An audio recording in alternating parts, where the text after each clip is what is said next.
쓰셔서 사도행전 2장 41절부터 47절까지 한 절씩 교독하겠습니다.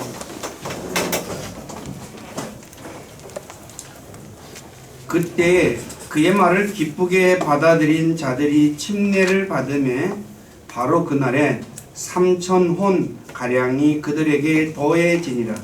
그들이 흔들리지 아니하며 사도들의 교리와 교제 안에 머물고 빵을 떼며 기도하더라. 모든 혼 위에 두려움이 임하고 사도들을 통하여 많은 이적들과 표적들이 일어나더라.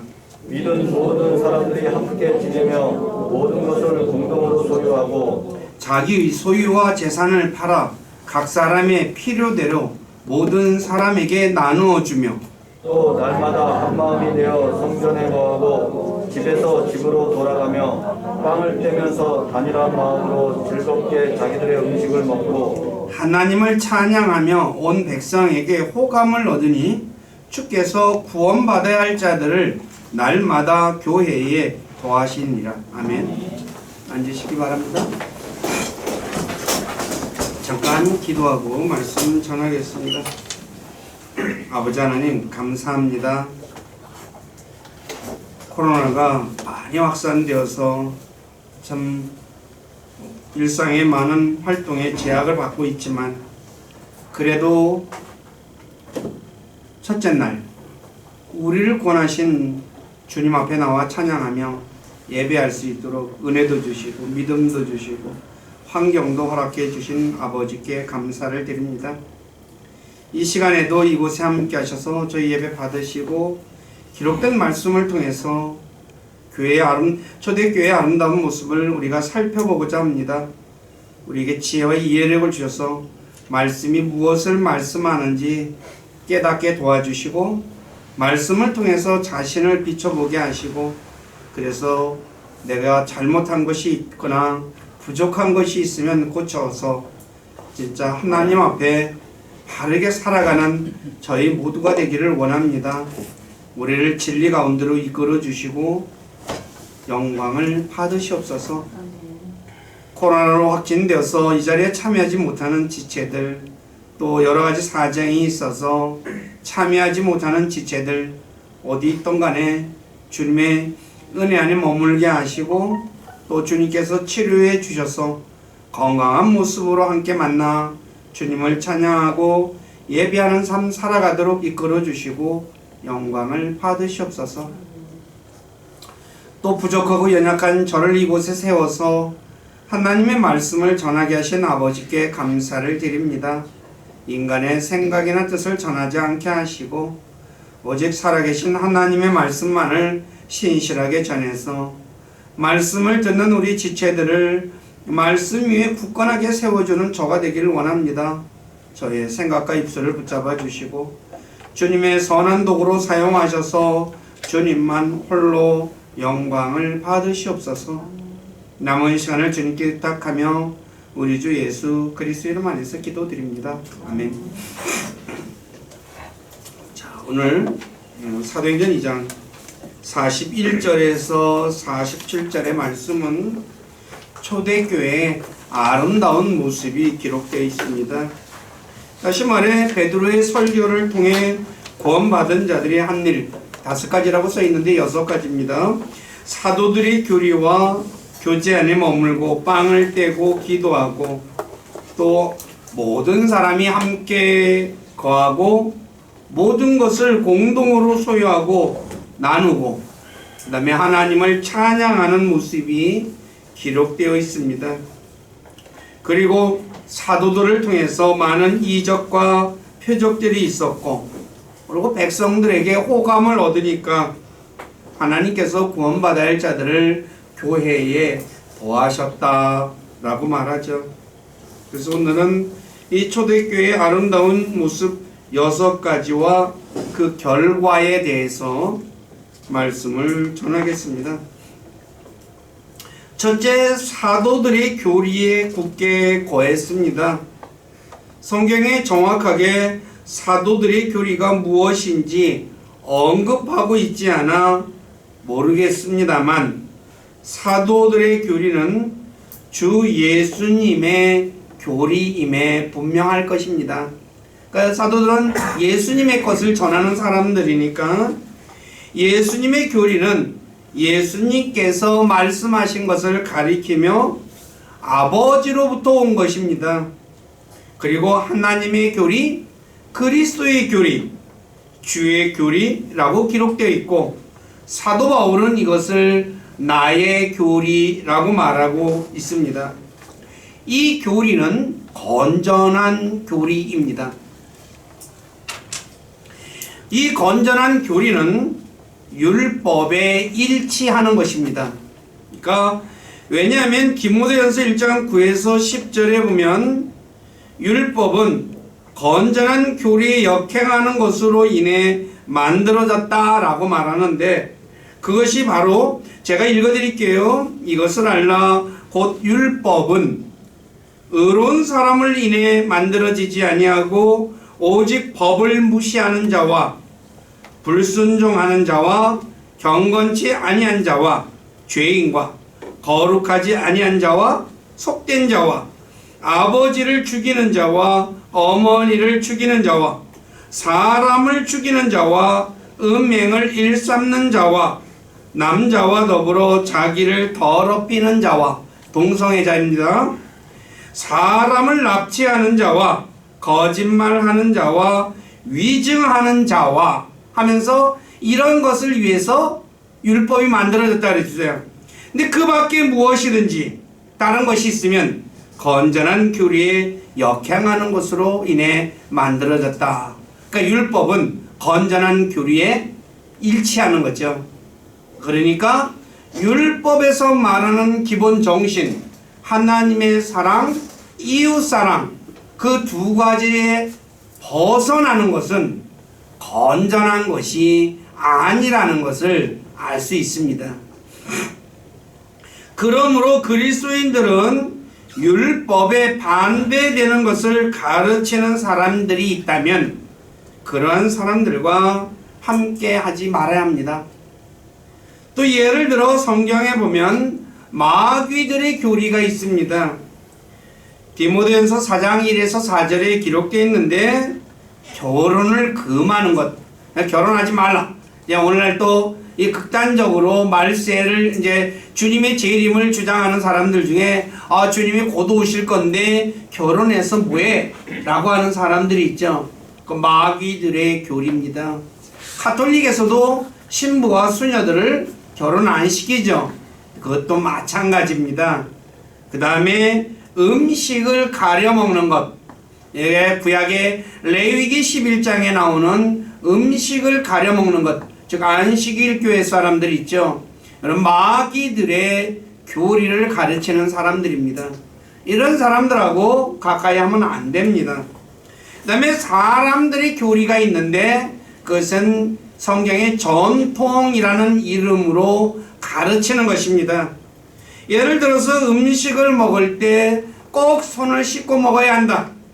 부모님에게 드리는 것을 고르반하면 부모님에게 안 드려도 된다 하고 이런 것들 가르치는 사람들, 이런 사람들은 율법에 어긋나는 거죠. 바리새인들의 교리가 있죠. 위선이라고 하죠. 위선. 그 다음에 사두개인의 교리가 있죠. 이들은 천사도 없고 영도 없고 부활도 없다. 오늘 예수 안 믿는 사람들처럼 천사가 어딨냐, 영이 어딨냐, 부활이 어딨냐, 이런 거 가르치는 사람들. 그 다음에 헤롯의 교리, 종교일치죠. 예. 그래서 이런 것. 그 다음에 발람의 교리가 있습니다. 요한계시록 2장 14절에 나와 있죠. 음행과 우상에게 드려진 희생물을 먹어도 괜찮다. 음행해도 괜찮고 우상에게 드려진 희생물 먹어도 괜찮아 라고 하는 것. 고린도 교회가 이 짓을 했죠. 그 다음에 니골라당의 교리가 있죠. 교회 안에서 성직 계급과 교황이든 추기경이든 이렇게 계급이 있고 오늘날 교회는 총회장, 노회장 이렇게 하듯이 당회장 하듯이 계급이 있는 것. 이거 성직 계급이거든요. 이거 니골라당의 교리입니다. 그 다음에 우상에 관한 교리가 있죠. 이 헛된 것의 교리인데 예레미야 10장 28절에 나와 있는데 크리스마스 트리에 대해서 말하는 것입니다. 성경에는 이러한 것들을 가르치는 사람이 있습니다. 이런 것 절대로 가르치는 사람과 함께 해서는 안 되죠. 그리스도인들은 자신이 구원받은 후 교리에 대해 공부해야 합니다. 다시 말해 다시 태어난, 즉 우리가 거듭난 뒤로부터 교리를 공부해야 됩니다. 이사야 28장 9절에 보면 이렇게 말합니다. 그분께서 누구에게 지식을 가르치려 하는가? 그분께서 누구에게 교리를 깨닫게 하시려는가? 젖을 떼고 젖가슴에서 물러난 자들에게로라. 예, 젖을 떼면 뭐예요? 보통 1살 정도 되면 떼잖아요. 많이 많으면 2살. 그때부터 뭐 배워야 돼요? 교리 배워야 된다 그러죠. 근데 오늘날은 교리를 공부하지 않아요. 공부하자 그러면 싫어하죠. 근데 구원받은 후에는 교리를 반드시 공부해야 합니다. 반드시. 교리를 공부하지 않으면 잘못된 교리에 휩쓸려 다닙니다. 그래서 우리가 아이들은 선악을 분별하지 못해서 좋은 사람인지 나쁜 사람인지 구분하지 못하죠. 그래서 자기한테 잘해주면 좋은 사람이라고 생각해서 따라가잖아요. 이단들이 뭐예요? 사람들을 포섭할 때 어떻게 해요? 물신양면으로 쫙 도와주잖아요. 신천지에 빠진 사람들 대부분이 그렇다거든요. 가정에서 조금 뭐랄까 사랑을 받지 못한 사람들, 그런 사람들은 그들이 물신양면 도와주는 그것에 그냥 빠져버린다는 거예요. 그래가지고 뭐예요? 그걸로 빠지고 난 뒤서부터는 이제 잘못된 길로 들어가게 되죠. 왜 오늘날 그리스도인들이 신천지 같은 이단에 무기력하게 공격을 당하고 있습니까? 너무나 무기력하죠. 그리스도인들이 구원받은 후 교리 공부를 하지 않기 때문에 신천지 같은 이단들에게 넘어가는 것입니다. 죄송한 말이지만 신천지 교회 문 앞에 신천지 아웃 교회마다 다 붙어 있어요. 보면 자 그러면 그거 붙이면 신천지가 안 들어옵니까? 예? 바보 같은 짓이죠. 예를 들어서 우리 집에 대문에다가 도둑 아웃해요. 그러면 도둑이 안 들어와요? 강도 아웃하면 강도가 안 들어오냐고요.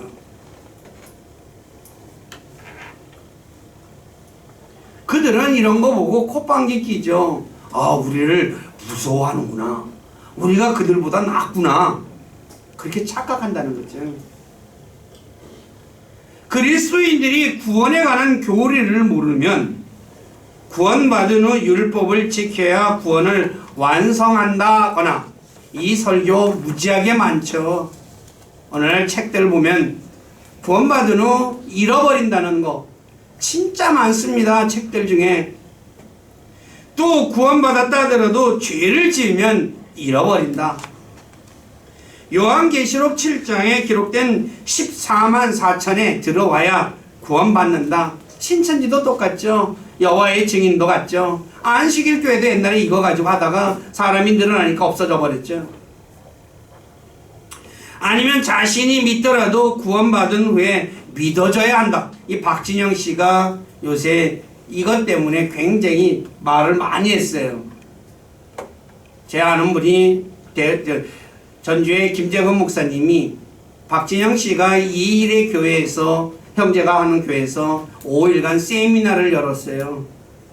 네, 이거를 가르쳐가지고 나도 이거 듣고 놀랐어요. 자, 제가 물어볼게요. 믿어야 구원받아요? 그리고 믿고 난 뒤에 또 믿어져야 구원받아요. 어느 거 맞아요? 성경에 뭐라고 돼 있어요? 주 예수 그리스도를 믿어라. 그리하면 너와 내 집이 구원받으리라. 믿어져야 라는 말이 들어있어요 없어요? 다른 복음을 가르쳐요. 근데 이거 유튜브가 지금 박진영 씨가 무슨 그분이 유명한 연예인이잖아요. 그리고 생활도 또 좋다고 하더라고요. 저는 잘 몰라요. 이 얘기만 들었지. 유튜브가 몇십만을 지금 보고 있대 이거. 왜 그렇게 됐어요? 그래서 죄송한 얘기예요. 이우진 목사님이 이 유튜브를 내리라고 얘기했어요. 해악이 너무 크다고. 근데 안 내리고 있어요. 잘못된 거를 모르고 있다는 거예요. 무슨 말인지 아세요? 그 말이 무슨 말인지를 모르고 있다는 거예요. 왜 이렇게 됐을까요? 구원의 교리가 무엇인지 모른다는 거예요.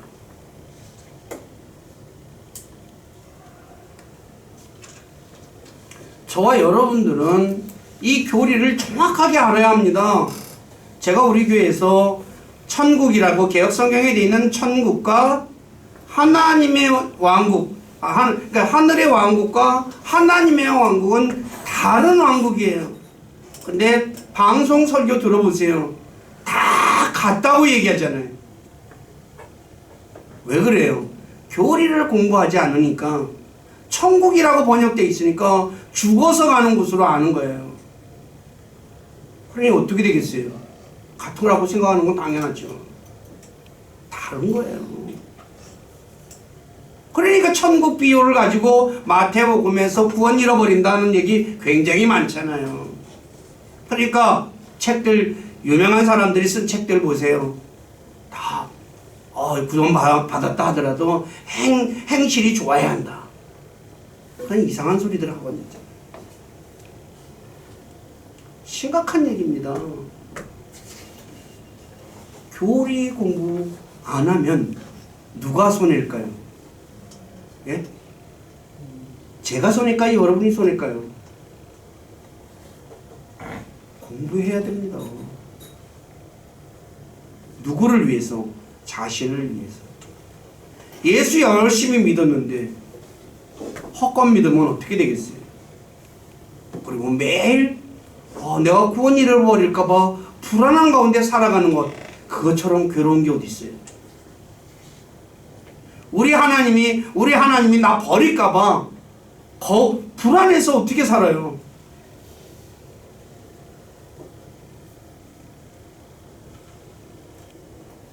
저와 여러분들이 이 사도들이 그래서 제일 먼저 나오는 말이 뭐예요? 교회에서 사도들의 교리에 굳게 거했다라고 말하는 거예요. 이게 굳게 서 있어야 돼요. 우리 교회 식구들 교리에 대해서 굳게 서 있으시기를 부탁드립니다. 두 번째, 교제 안에 머물렀습니다. 성경에서 이 펠로십이라는 단어가 모두 17번 사용됐는데 흠정역에서는 동업, 교제, 그 다음에 사귐, 참여 이렇게 다양하게 번역이 됐습니다. 성경에서의 의미는 영적인 사귐, 공통의 협력, 공유를 말씀하고 있는데 이것은 세상 사람들처럼 사교 모임에 참여하여 함께 이야기하는 것이 아니며 또 세상 사람들이 공동의 관심, 예를 들어서 오늘 많은 사람들이 걱정하는 환경이나 기후 문제를 가지고 함께 모여 하는 교제가 아닙니다. 어떤 사람은 이 교제를 같은 배에 탄 두 사람이라고 말하기도 합니다만 이 말은 한편은 맞고 한편은 틀릴 수 있습니다. 왜냐하면 같은 배에 탄 사람이라 할지라도 서로 공통된 것이 없어서 이야기하지 않을 수 있기 때문이죠. 부부지간에도 한 집에 살아요. 그런데 대화가 없는 부부들 있잖아요. 왜 대화가 없어요? 공통의 관심이 없으니까. 그리스도인의 교제는 세상적인 것보다 더 넓고 더 깊습니다. 왜냐하면 삼위일체 하나님과 교제이기 때문에 우주 만물을 창조하신 창조주와 교제하는 거예요. 어마어마한 거죠. 그리스도인의 교제 첫째는 하나님 아버지와의 교제입니다.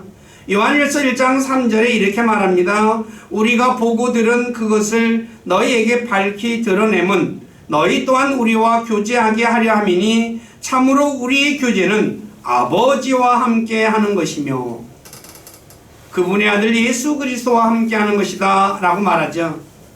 하나님 아버지, 얼마나 대단한 것입니까? 세상에서도 한 나라의 왕과 교제하는 것 시시해요?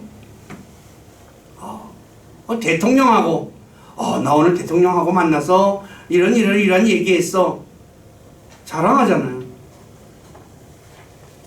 근데 우주 만물을 창조하시고 이것을 붙잡고 계시고 이것을 다스리는 하나님과의 교제예요. 이 교제가 얼마나 큰 교제예요. 두 번째, 우리 주 예수 그리스도와 교제하는 거죠. 고린도서 1장 9절에 보면 너희를 부르사 자신의 아들 예수 그리스도 우리 주와 교제하게 하시는 하나님은 신실하시도다. 예수 그리스도와 교제하는 거예요. 저를 위해서, 우리를 위해서 십자가에 죽고 묻히고 부활하신 이 주님, 이 주님과 교제는 뭘 하는 걸까요? 바로 성경을 읽는 거죠. 성경에는 예수 그리스도에 관해서 말하고 있잖아요.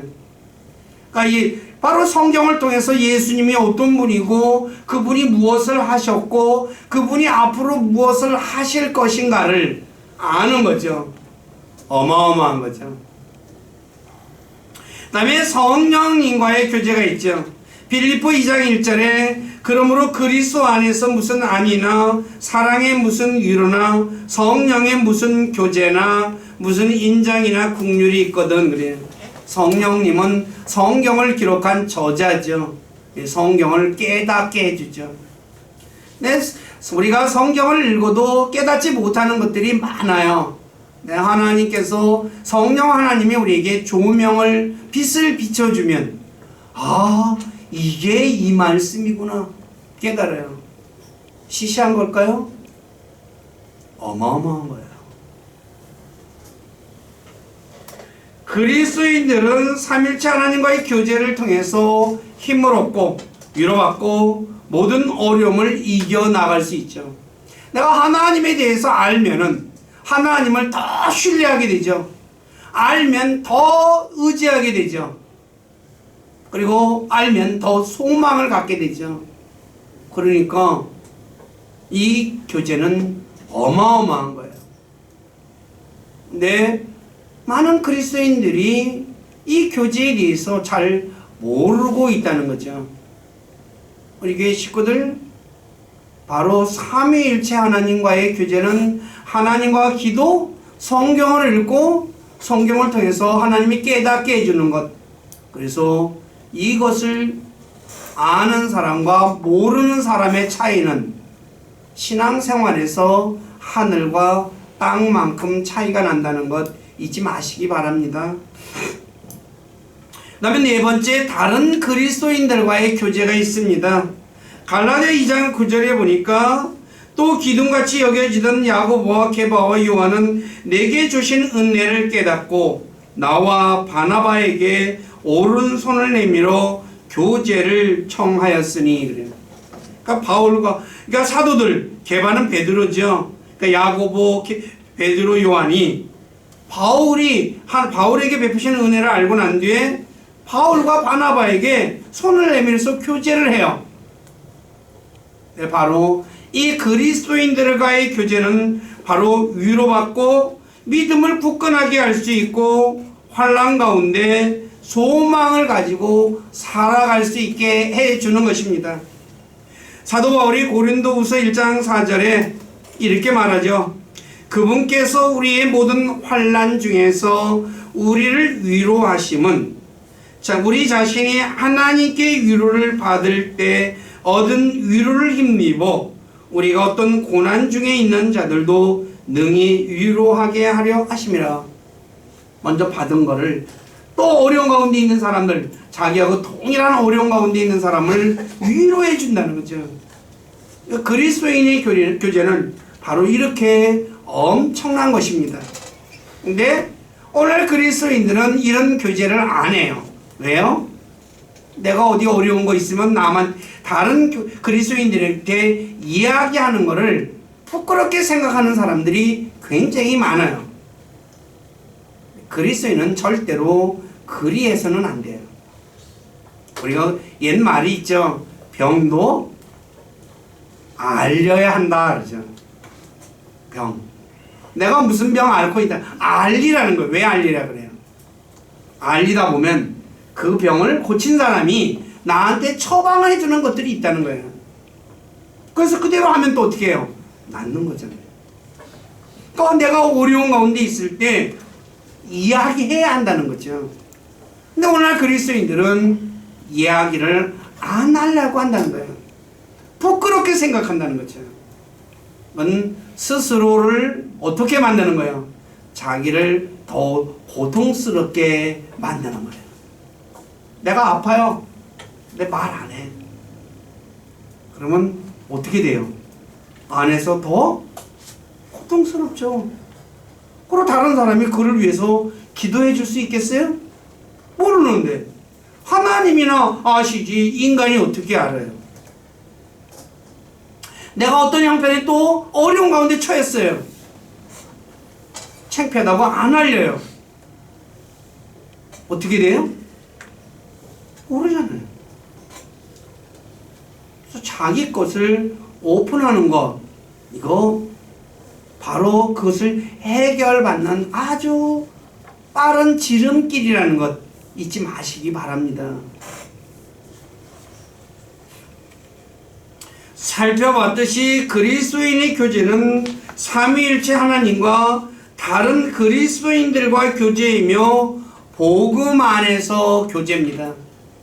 세상 사람들이 하는 그런 세상적인 교제가 아니라 복음 안에서 교제라고 빌립보서 1장 5절에 말씀하고 있죠.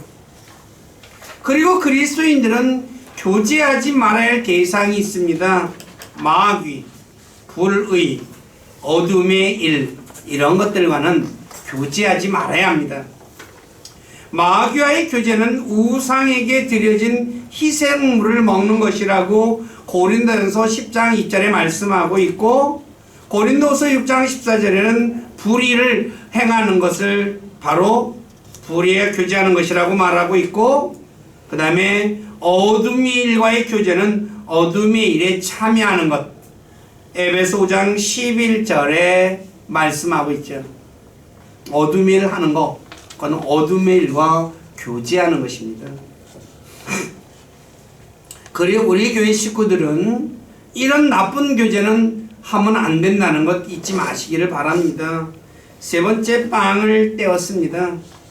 빵을 떼는 일은 성경에 모두 5번 기록되어 있는데, 이 빵 떼는 것에 대해 어떤 분은 함께 식사하는 것이다 라고 말하고, 또 어떤 분은 주의 만찬이라고 말하는 분들이 있는데, 제 생각에는 주의 만찬이 맞는 것 같습니다.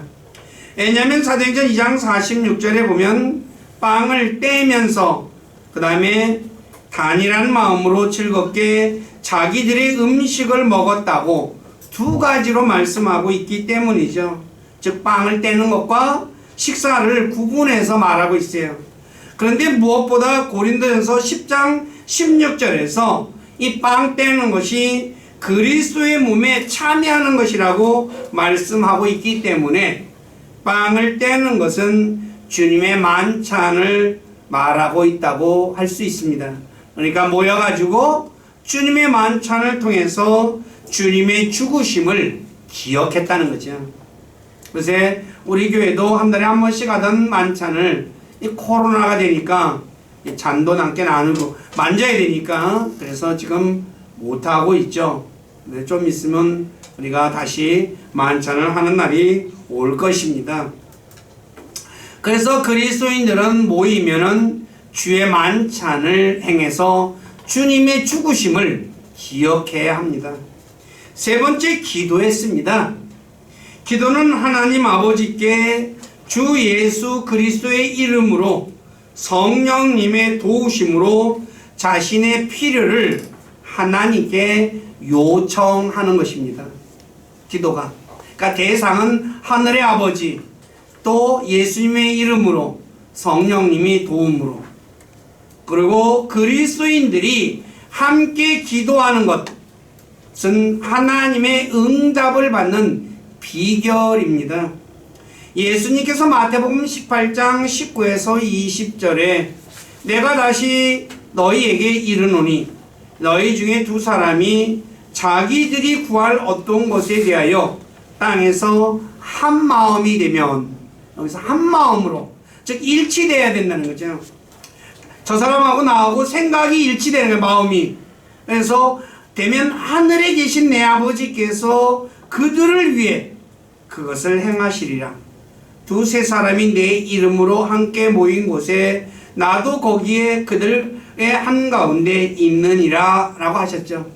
그래서 우리가 기도할 때 한마음 일치가 돼서 기도하는 것은 응답을 받는 아주 진짜 중요한 비법 중에 하나예요. 혼자 기도하는 것보다 두세 사람이 마음을 모아가지고 함께 기도하는 것이 굉장히 중요하다는 것 잊지 마시기 바랍니다. 그리고 그리스도인들이 함께 모여서 기도하면 하나님의 놀라운 일들을 경험할 수 있습니다. 예를 들어 사도행전 12장 5, 7절에 보면 베드로가 감옥에 갇혀 있을 때 교회가 베드로를 위해 끊임없이 기도하자 하나님께서 천사를 보내 베드로를 감옥에서 꺼내 주셨다라고 말씀하고 있어요. 제가 읽어드릴게요. 사도행전 12장 5에서 7절입니다. 그러므로 베드로는 감옥에 갇혔으나 교회라고 얘기죠. 그를 위해 끊임없이 하나님께 기도하더라. 헤롯이 그를 끌어내고자 할 때에 바로 그날 밤에 베드로가 두 군사 틈에서 사슬에 묶인 채 잠을 자는데 간수들은 문 앞에서 감옥을 지키더라. 보라, 주의 천사가 그에게 이름에 감옥 안에 한 광채가 빛나더라. 그가 베드로의 옆구리를 쳐 그를 일으켜 세우며 이르되 빨리 일어나라 하니 그의 사슬이 그의 손에서 풀려 떨어지니라. 자, 그래가지고 감옥에서 나오는 장면이 뒤에 나와 있어요. 그래 나왔는데 모임에 가니까 베드로가 나오니까 깜짝 놀래가지고 베드로의 천사가 왔는가 보다 하고 놀래죠. 이런 일이 어떻게 해서 일어났어요? 교회가 베드로를 위해서 끊임없이 기도하니까 하나님께서 천사를 보내서 베드로를 꺼집어내 주셨다는 거죠. 그러므로 교회는 함께 모여서 공동의, 즉 베드로를 위해서 기도하듯이 우리가 구해야 할 것들을, 한마음으로 기도해야 할 것들을 함께 기도하는 사람이 되어야 합니다. 다섯 번째, 하나님을 찬양했습니다. 사도행전 2장 7절에 보면 하나님을 찬양했다라고 말하고 있죠. 찬양의 사전적 뜻은 아름답고 훌륭함을 크게 기리고 드러냄인데, 성경의 역시 뜻 하나님의 위대하심과 은혜를 크게 높이고 드러내는 것입니다. 이 찬양은 하나님을 영화롭게 하는 것이고 황소보다 주님을 더 기쁘게 하는 것이라고 성경은 말씀하고 있어요. 하나님이 찬양을 얼마나 기뻐하시는가를 표현하고 있죠. 이 찬양은 그러면 어떤 걸 해야 되냐? 하나님께서 행하신 일들을, 성경에 보면 하나님이 행하신 일들이 있죠. 천지 창조서부터 우리를 구속하시고 앞으로 행하실 그 일들을 노래로 다른 세대에게 전해주는 거예요. 그래서 노래는 우리가 잘 잊어버리질 않잖아요, 가사를. 그래서 바로 이것이 찬양하는 거예요. 그렇기 때문에 저와 여러분들은 주님을 찬양하는 일에 열심을 내야 합니다. 이 찬양이 하나님을 얼마나 기쁘게 해드리는가를 이걸 꼭 기억하시고 찬양하는 것. 근데 죄송한 얘기지만 오늘 젊은이들이 유행가, 팝송 이런 거 재즈라든가 이런 거 듣는 건 무지무지하게 좋아하죠. 귀에 꽂고 다녀야죠. 근데 찬양은 듣기 싫어해요. 찬양을 해야 한다는 거예요. 그리고 찬양을 들어야 돼요. 그래야 하나님의 은혜를 깨닫게 돼요. 그래서 우리 교회 식구들, 제가 세상 노래 전혀 듣지 말라라고 말하진 않아요. 근데 그거 듣는 것도 좋지만 그보다 먼저 하나님을 찬양하는 것, 이거에 좀 더 시간을 진짜 내서 듣는 분들이 되시고 찬양을 하는 분들이 되시기를 주님의 이름으로 부탁드립니다. 6번째, 함께 지내며 공동으로 소유하고 소유와 재산을 팔아 필요한 대로 나누어졌다라고 말해요. 자, 사도행전 2장 44에서 46절의 말씀은 초대교회의 하나됨의 모습을 보여주고 있어요. 그래서 이 교회를 다 꿈꾸고 있죠. 사도행전 2장 44에 46절은 교회의 아름다운 모습, 성경적 사회주의라고 할 수 있죠. 이제 제가 이야기 드리는 건 성경은 자본주의와 사회주의 두 가지를 다 얘기하고 있어요. 근데 오늘날 교회 목사님들이 자본주의에 대해서 많이 얘기해요. 그래서 나눠주는 거에 대해서 싫어하는데 성경은 사회주의에 대해서 말씀하고 있다는 것 잊지 마시기 바라요. 근데 이것은 강요에 의해서가 아니라 자발적으로. 누가 억지로 해라! 안 하면 너 혼나? 그런 거 없어요. 자발적으로. 어떻게 이런 일이 가능할까요? 주 예수 그리스도의 은혜로 가능합니다. 왜냐하면 주 예수 그리스도의 은혜로 구원받은 사람은 한 몸이 되기 때문이에요.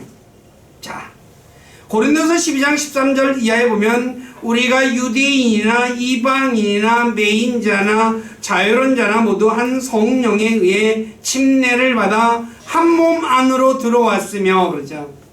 그리스도의 몸 안으로 들어가서 한 몸이 되었어요.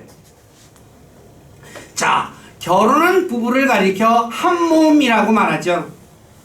한 몸이니까 부부는 결혼하면 함께 지내요, 안 지내요? 함께 지내죠? 함께 지낼 뿐만 아니라 재산도 공유해요, 안 해요? 예? 부부가 함께 공유해요, 안 해요? 하죠. 서로 필요한 건 나눠 쓰죠. 구원받은 그리스도인들 역시 한 몸이기 때문에 함께 지낼 수 있으며, 한 몸이기 때문에 공동으로 소유할 수 있으며, 한 몸이기 때문에 지체가 필요한 대로 나눌 수 있다는 거예요. 맞아요, 틀려요? 실제는 아니라도 지적으로 동의가 되죠. 그쵸? 네. 근데 오늘날 교회는 그리하지 못하죠. 왜 못할까요? 한 몸이라는 인식이 부족하기 때문에. 저와 여러분들 교회 지체들, 우리 교회 여기 분들, 우리가 그리스도 안에서 한 몸이라는 것 항상 인식하고 살아요? 저 사람은 저 사람, 나는 나, 그러죠. 다시 말해 오늘날 결혼한 부부가 함께 지내요. 그런데 재산을 공동으로 소유하지 않는다고 얘기 들었어요. 각자 통장 자기 관리한다 그러잖아요. 그리고 어떻게 해요? 여자하고 돈 벌면 당신이 100만원, 나도 100만원 같이 내놓고 공동으로 물건 사고 쓰고 한다 그러잖아요. 그리고 나머지는 내가 관리한대요. 요새 젊은 부부들 이렇게 한다고 얘기 들었거든요. 이게 또 맞다고 생각해요. 왜 그렇게 해요? 언제 헤어질지 모르니까.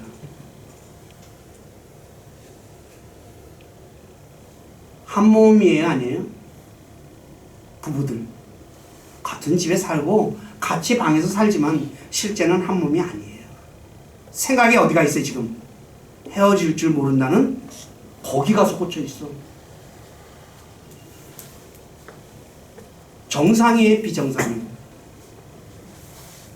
비정상이에요. 근데 이게 잘하는 거로 생각한다는 거예요. 얼마나 큰 착각 속에서 사는 거예요. 불행이에요, 불행. 같이 한 집에 살면서 헤어질 걸 염두에 두고 사는 것처럼 불행한 것이 어디 있어요?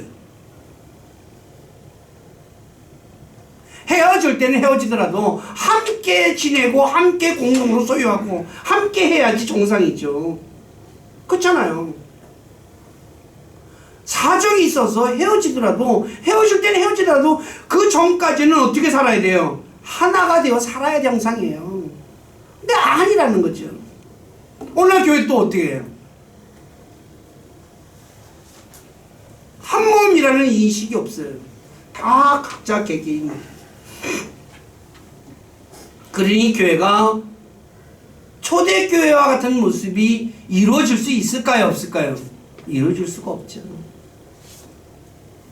근데 이 본문 사도행전 2장에 칼 막스가 주장한 공산주의의 기초가 되는 말씀이에요.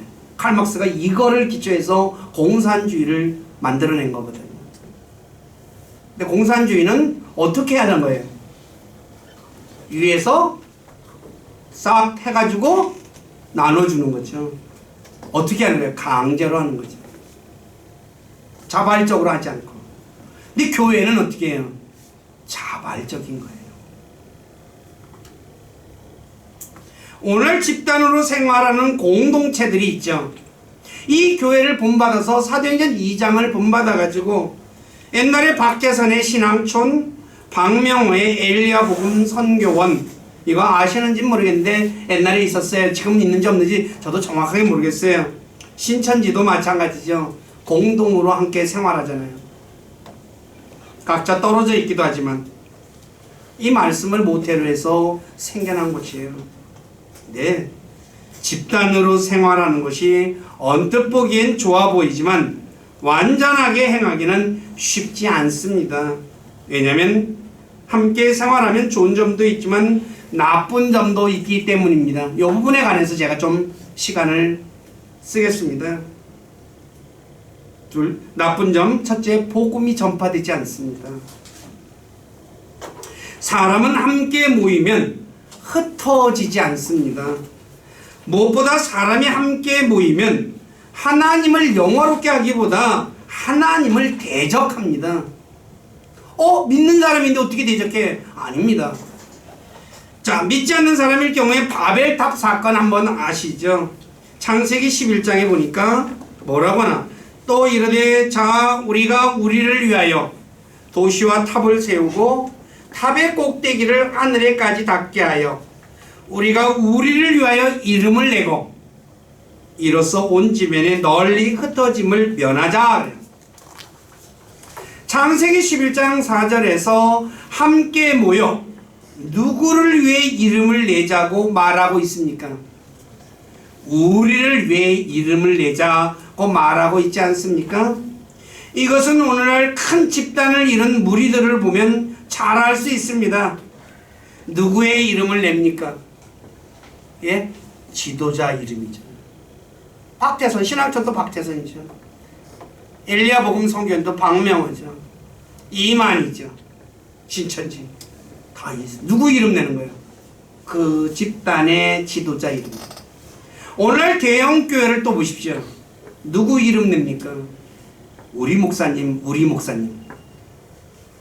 우리 주님, 우리 주님 해요? 그런 말 들어본 적 없을 거예요.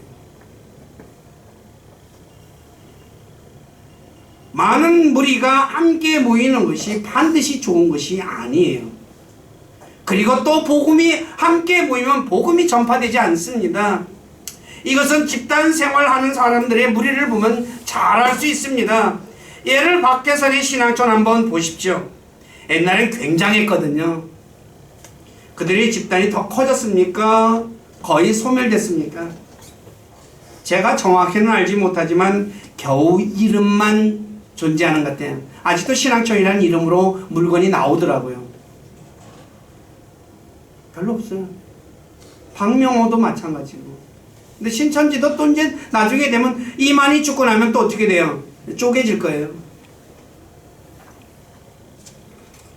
그 다음에 통일교 문선명이 또 보세요.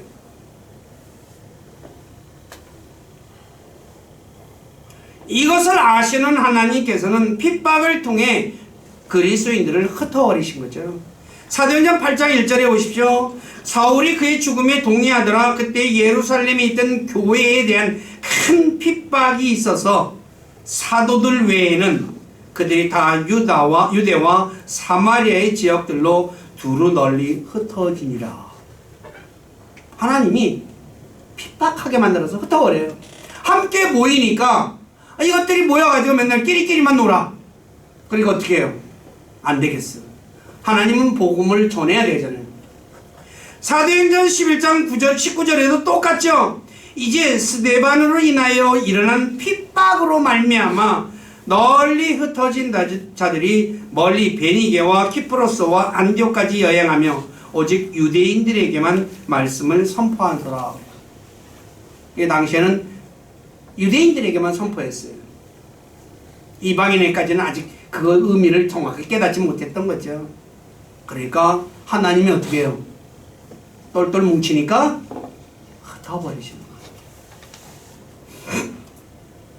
그러므로 그리스도인들이 핍박을 받아 흩어지는 것이 자신에게는 고난이라 할 수 있지만 궁극적으로는 복음이 전파되므로 좋은 것입니다. 그렇죠? 네, 복음이 전파되죠.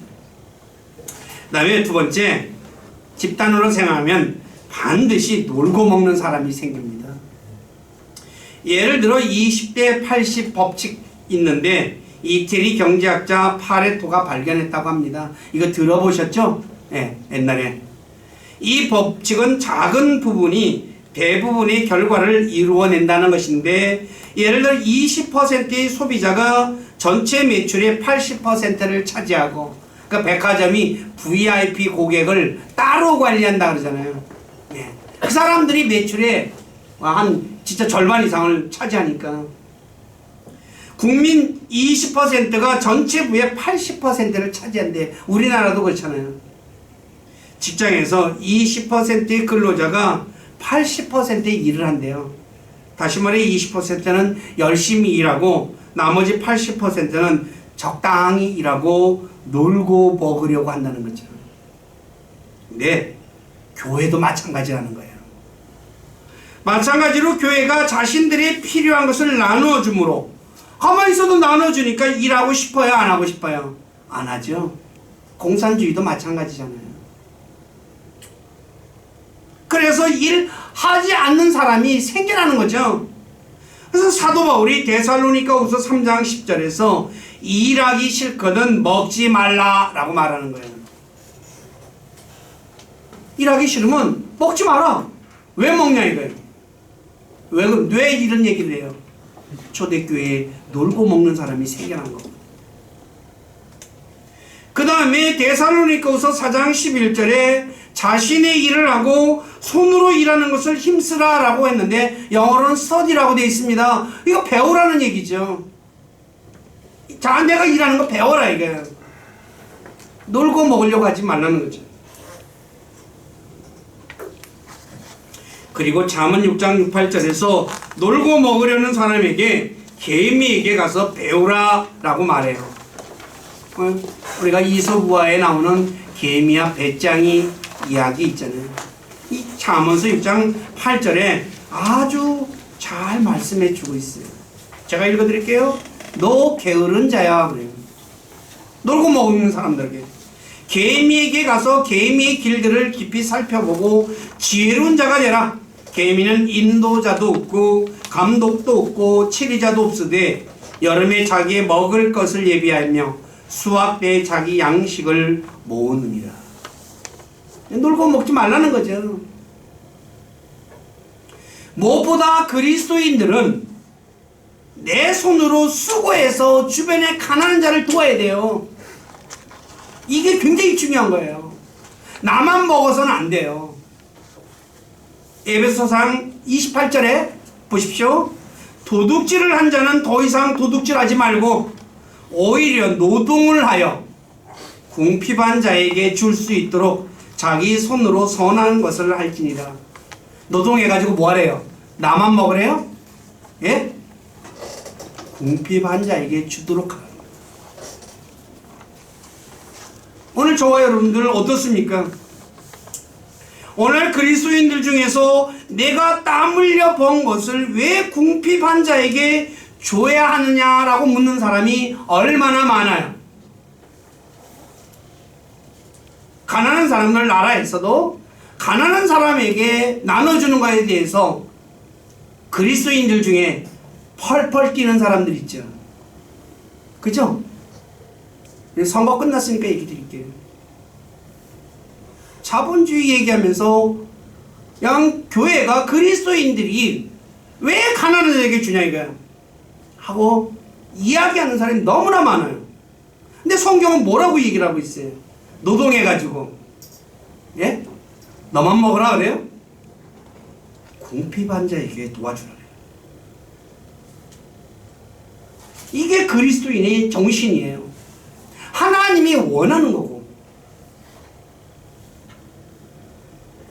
왜 궁핍한 자에게 나누냐? 하나님이 기뻐하시는 일이에요. 이것이 의의 열매를 맺는 일이에요. 하나님 농부이신 아버지가 기뻐하는 일이에요.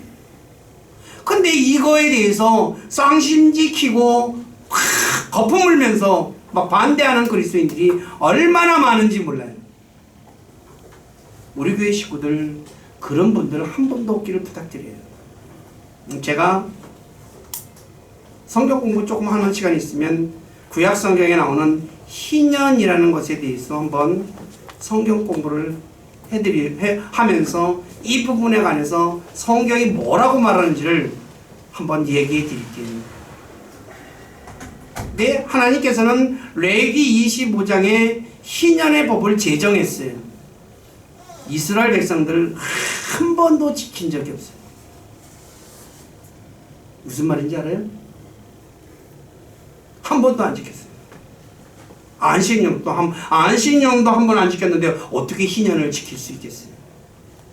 희년의 기본 정신이 뭐예요? 희년이 되면 내가 땅 샀던 거, 밭 샀던 거, 종으로 사람 샀던 거 다 어떻게 해줘야 돼요? 자유롭게 해줘야 돼요. 풀어줘야 돼요. 아이고 아까워서 어떻게 해요? 그죠? 내가 1,000,000원 1억 주고 나서 저 땅 샀는데 50년 되니까 그냥 줘야 돼. 주인한테 할 수 있어요 없어요? 안식년은 씨 뿌리지 말라 그랬어요. 그냥 묵혀두라고 그랬어요. 그것도 안 했는데 내가 피땀 흘려서 번 돈으로 샀는데 그걸 돌려주라니 할 수 있겠어요 없겠어요? 하나님은 그거 하라 그랬어요. 무슨 말인지 아세요? 왜요? 왜 하라 그랬을 것 같아요? 땅과 이스라엘 백성들은 하나님의 것입니다. 그리고 새 출발할 수 있도록 도와주라. 뭐예요? 이제 내가 어찌겠던 간에 팔았어요 땅을. 내가 이제 먹고 살려고 하다 보니까 뭐 사업할 수도 있고 아파서도 팔 수 있잖아요. 돈이 필요해서. 그러면 다시 찾으면 어떻게 돼요? 새 출발할 수 있잖아요.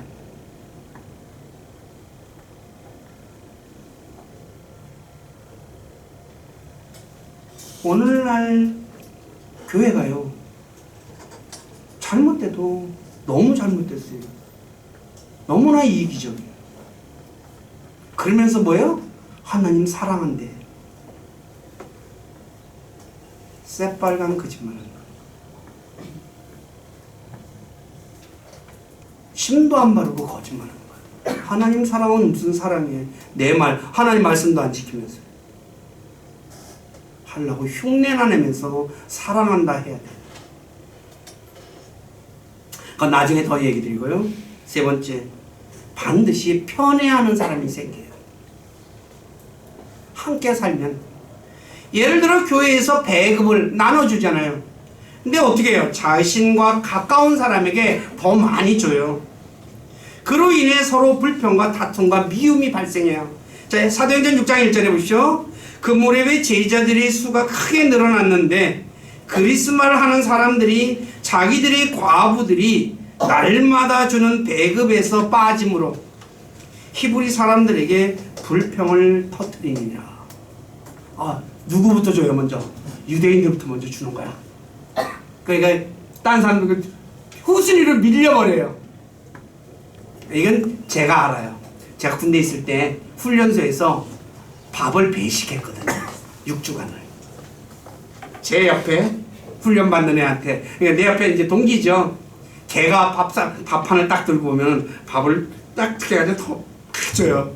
그리고 뒤에 있는 애들은 그냥 쭉 푸시줘요. 저하고 친한 애들한테 밥을 좀 많이 줬어요. 그랬더니 요새는 안 그러겠지만은 옛날에는 밖을 쳐다보고서 그래요. 쳐다보거든요. 그러면서 나보고 뭐라 하냐면 왜 얘는 많이 주고 나는 조금 주냐고 그래요. 그러면 내가 그래요. 야 임마 빨리 가. 뒤에 사람 밥 배급해 주게 그런다고. 무슨 말인지 아시겠죠? 인지상정이라고 가까운 사람에게 어떻게 해요? 더 주게 돼 있어요. 네? 교회도 똑같다는 거죠. 사도행전 6장 1절에 아주 정확하게 기록하고 있잖아요. 자, 야곱을 한번 보십시오. 그가 낳은 12아들 중 요셉을 더 사랑했다고 창세기 37장 3절에 말씀해요. 야곱이 왜 요셉을 더 사랑해요?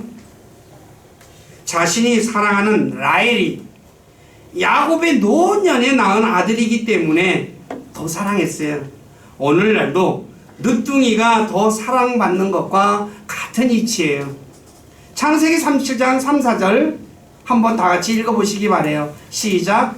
이제 이스라엘이 자기의 모든 자식들보다 요셉을 더 사랑하였으니 이는 그가 노년에 얻은 아들이기 때문이더라. 그가 그를 위하여 채색옷을 지었더라. 그의 형제들은 자기들의 아버지가 그의 모든 형제들보다 그를 더 사랑하는 것을 보고 그를 미워하여 그에게 평안하게 말도 할 수 없었더라. 자, 아버지의 사랑을 많이 받은 요셉이 형제들의 미움을 받았다 그래요. 그래서 아버지의 편애로 형제들 간에 뭐가 생겼어요? 미움과 다툼과 불평이 생겼어요. 아버지 야곱의 사랑을 많이 받은 요셉에게 형제들이 어떻게 해요? 미워했죠. 말도 곱게 하지 않았어요. 평안하게 말하지만 않았다 그러잖아요. 어떻게 해요? 오늘 집에서도 가족이 여러 명 있는 집들은 그렇잖아요. 아버지가 저한테 좀 더 잘해주면 형이나 다른 사람들이 뭐라 그래요? 옆구리한테 칵 찔리기도 하고 미워가지고. 네, 이런 일은 여러 형제 있는 집에는 다 일어나요. 부모님들이 흔히 하는 말 중에 10손가락 깨물어 안 아픈 손가락이 없다고 하지만 더 애정이 가는 자식이 있듯이 편애하는 사람이 있어요. 그렇기에 똑같이 사랑한다는 것은 무척 힘든 일이에요. 그쵸? 네, 진짜 힘들어요. 우리 54의 식구들은 3명이니까 내가 어떤지는 모르겠어요. 그러니까 54님이 누구를 더 이뻐하는지 내가 안 그러겠지만 셋 다 똑같이 하지만 그래도 애들은 어떻게 해요? 보는 눈이 달라요. 아빠는 누구를 더 예뻐해.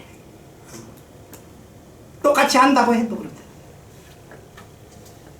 자, 살펴봤듯이 교회가 함께 모여 교리를 배우고 교제하고 기도하고 필요한 것을 나눠주죠. 이 은혜는 쉽지 않습니다. 오직 하나님의 은혜로 구원받아 한 몸이 된 그리스도인들만이 할 수 있는 일이에요. 한 몸이 된.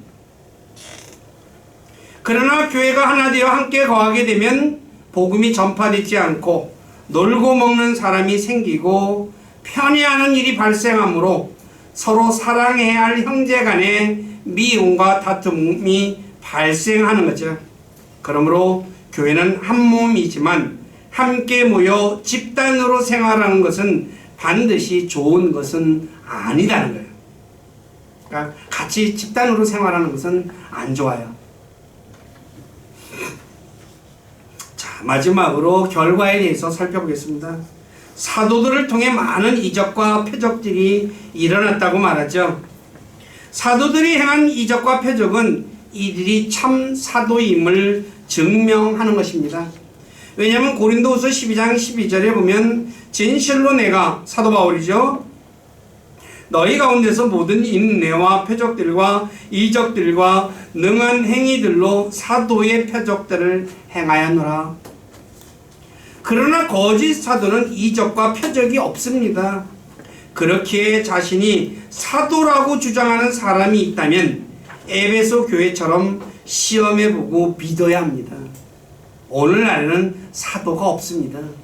근데 사도직을 계승했다라고 하는 이상한 사람들이 있어요. 근데 이런 사람들에게는 딴 거 없습니다. 이적과 표적을 해서 당신이 사도직을 계승했는지 나한테 보여줘라 라고 하면 돼요. 그러면 한 가지도 못하죠.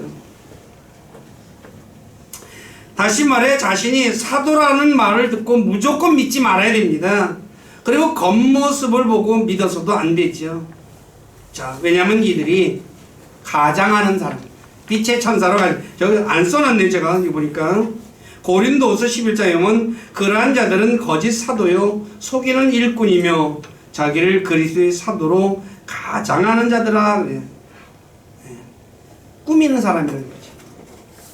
오늘날 목사라고 말하는 사람도 무조건 믿지 말아야 합니다. 왜냐하면 거짓된 자가 양의 옷을 입고 오듯이 오늘 거짓 목사들 역시 양의 옷을 입고 오기 때문이에요. 목사들한테 시험당하는 분들 많아요. 인터넷 매체를 보면은. 그리고 이들을 시험해보고 믿어야 돼요. 데살로니가전서 5장 20절에 보면 모든 것을 시험해보고 선한 것을 굳게 붙들라. 모든 것을. 다시 말해 그들의 행실의 결말을 깊이 살펴보고 따라가야 한다고 히브리서 13장 7절에 말씀하고 있어요. 특히 말 잘하는 사람 조심해야 합니다. 이 가짜 중에 말 잘하는 사람이 많아요. 언변이 뛰어난 사람들이. 로마서 16장 17, 18절에 나오죠. 형제들아 이제 내가 너희에게 간청하노니 너희가 배운 교리에 역행하여. 여기서 배운 교리에 역행했대죠. 그러니까 이 말은 어떤 거예요? 율법에 역행한 거라고 할 수도 있고 건전한 교리에 역행한 거라고 할 수도 있죠. 분쟁을 일으키거나 실족하게 하는 자들을 주목하고 그들을 피하라. 그런 자들은 우리 주 예수 그리스도를 섬기지 아니하고 자기 배를 섬기며 돈 밝힌다는 얘기죠. 좋은 말과 빼어난 말솜씨로 순진한 자들의 마음을 속이느니라. 제가 교회를 다녀보고 예수 그리스도를 믿고 교회 생활을 해보니까 교회 다니는 사람들이 참 순진해요. 진짜 순진한 사람이 진짜 많더라고요. 그래서 교회 다니는 사람들이 많이 속아요. 너무 착해서. 그래서 실족하는 분들이 또 의외로 또 많아요. 마음의 상처가 크거든요. 근데 우리 교회 식구들 속아가지고 상처 입는 일이 없기를 부탁드립니다. 오늘날 목사들 중에서도 정치에 관여하는 목사들 많죠. 네. 이런 사람 조심해야 합니다. 하나님께서 목사를 세운 목적이 에베소 4장 11, 12절에 기록되어 있습니다. 주님의 몸인 교회를 세우기 위해서이지 정치에 관여하라고 세운 것이 아닙니다. 에베소 4장 11, 12절 다 같이 시작. 주께서 너는 사도로, 너는 대언자로, 너는 복음 전도자로, 너는 목사 겸 교사로 주셨으니 이것은 성도들을 완전하게 하고 섬기는 일을 하게 하며 그리스도의 몸을 세우게 하려 하심이라. 목사를 뭐 때문에 세웠다고 얘기해요? 네?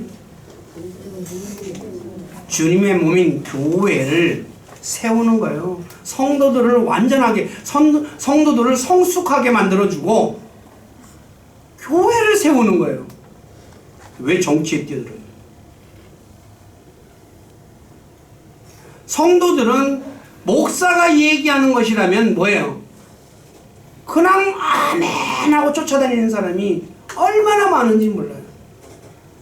우리 집사람 친하게 지내는 분 천자매라고 있는데, 자기가 천자매는 집이 뭐랄까 아이들을 입양해서 키우는 집이에요.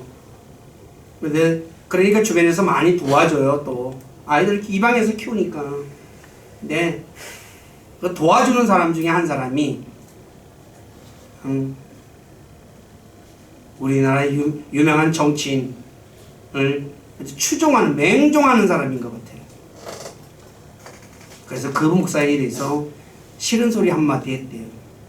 정치에 끼어들면 안 돼 하고, 그런 거 하지 마 그랬대요. 그날부터 딱 얼굴 돌려버렸대요. 정상이에요, 비정상이에요?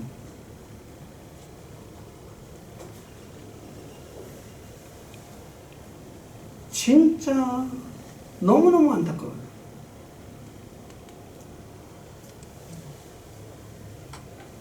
우리 교회 식구들 이런데 끼어드는 사람 없기를 부탁드려요. 제가 교회와 정치, 교회 국가에 대해서 프린트물로 다 자세하게 설명드렸어요. 그래서 절대로 그런 일에 시간을 낭비하지 마시기 바래요. 그리고 돈 낭비하지 마세요. 그런 데다가 후원하지 마세요. 차라리 고아들한테, 과부한테 유니세프라든가 뭐 칠드런 세이브라든가 이런 데다가 후원하세요.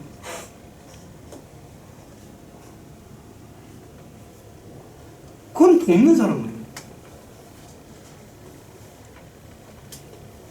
정치하는 데다가 왜 후원을 해주고 있어요?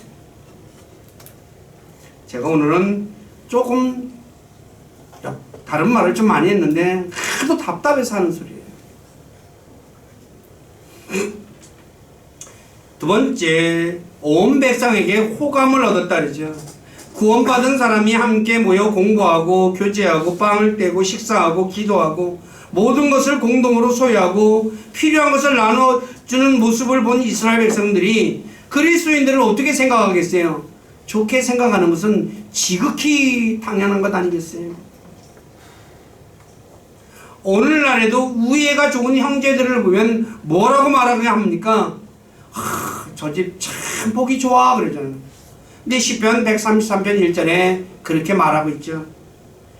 다윗이 지은 시 위로 올라가는 노래, 보라 형제들이 하나가 되어 동거함이 어찌 그리 좋으며 어찌 그리 기쁜가. 하나가 됐다는 거예요. 이 교회를 보니까 너무 좋고 너무 기뻐요. 그러니까 나도 가야지 하는 거죠. 세 번째, 주께서 구원받아야 할 자들을 날마다 교회에 더하시는 거예요. 교회의 아름다운 모습을 본 주변 사람들이 교회에 모이는 것은 당연하겠죠. 다시 말해 억지로 데리고 오지 않아도 나도 한번 그 모임에 가볼까 하지 않을까요? 그렇지 않겠습니까? 생각해 보십시오. 너무 좋으니까 어떻게 가보자 억지로 가려고 할 필요가 없어요. 스스로 가보겠다는 거예요. 마찬가지로 오늘날 교회 역시 주변 사람들에게 호감을 얻는 교회가 되어야 합니다. 근데 오늘날 교회는 주변 사람들에게 호감을 얻기보다 비호감을 너무 많이 얻어요. 왜 비호감을 얻을까요? 교회의 이기적인 모습 때문이지. 그리 사람들이 오고 싶겠어요? 교회는 자신의 것을 희생해서 이웃을 사랑하는 곳입니다. 근데 손해 안 보려고 하잖아요. 그리스도인들이 손해 보려고 안 해요. 악착같이 자기 목 챙기려고 그러죠. 근데 요한일서 3장 16에서 18절 다 같이 한번 읽어보시기 바랍니다. 시작. 하나님께서 우리를 위해 자신의 생명을 내놓으셨으므로 이로써 우리가 그분의 사랑을 깨닫나니 우리가 형제들을 위해 우리의 생명을 내놓는 것이 마땅하니라. 그러나 누가 이 세상에 좋은 것을 가지고 있으면서 자기 형제가 궁핍한 것을 보고도 동정하는 마음을 닫아 그를 피하면 어찌 하나님의 사랑이 그 속에 거하겠느냐. 나의 어린 자녀들아, 우리가 말과 혀로만 사랑하지 말고 오직 행함과 진실함으로 하자. 입으로만 사랑을 지지 말라는 거예요. 행동으로 보여주는 거죠. 우리 모두는 비록 초대교회처럼 행하지는 못할지라도 초대교회를 닮기 위해 노력하는 교회가 되기를 주님의 이름으로 부탁드립니다. 기도하겠습니다. 아버지 하나님, 부족한 자가 사도행전 2장 41절 이하의 말씀을 통해서 초대교회의 아름다운 모습에 대해 말씀을 전했습니다. 이들은 사도들의 교리에 거하고 그 다음에 교제 안에 머물고 빵을 떼고 또 기도하고 자신의 것을 나누고 하나님을 찬양하는 아름다운 모습을 보이므로 주변 사람들에게 호감을 얻어 주께서 교회에 많은 사람들을 날마다 더해 주셨다고 말씀하고 있습니다. 참 이 말씀 볼 때 오늘날 우리의 모습을 비춰보면 심히 부끄러운 것밖에 고백할 것이 없습니다. 우리는 교리가 무엇인지 알지도 못하고 그리고 교제도 깊이 하려고 하지도 않고 만찬도 하기 싫어하고 함께 나누는 것은 더더욱 싫어하고 하나님 찬양하는 것보다 세상 노래 듣기 좋아하고 세상 노래 부르기 좋아하고 참 부끄럽게 즉각 부끄러운 모습밖에 없습니다. 주님 용서해 주시옵소서. 오늘 말씀 단지 듣고 여기에 머무르지 않게 하시고 이 말씀 마음에 새겨서 이것처럼 초대교회처럼 살아가지는 못한다 할지라도 진짜 흉내라도 내는 우리 교회가 될 수 있도록 우리의 마음을 주장해 주시고 그렇게 살아갈 수 있도록 도와도 주시옵소서. 그래서 우리를 구원하신 하나님을 기쁘시게 해드리는 우리 교회 모두가 되도록 만들어 주시고 영광을 받으시옵소서. 모든 것을 주님께 의탁하며 우리 주 예수 그리스도 이름 안에서 기도드립니다. 아멘.